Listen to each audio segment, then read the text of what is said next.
it ölər, mən ölmərəm. Day keçəl başıma qurban olum. Nə yaşa?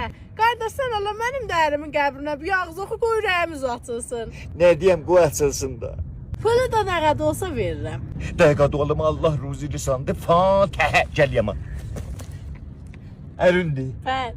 Sənin başına belə daş düşsün, açış adam belənsiz zənən xaylağın yiyəsiz qoyub gedər, zəhməti bacı yaddaşıyla noşad uçardı, həssət o həssət.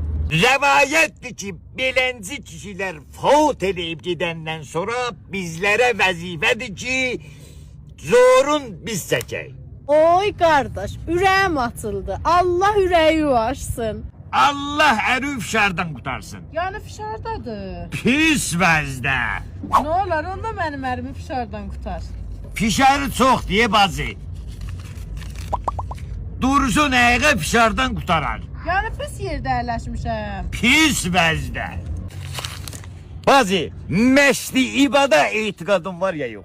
Qıza həyi, necə? Mərhum buyurub ki, olmasın, bu olsun.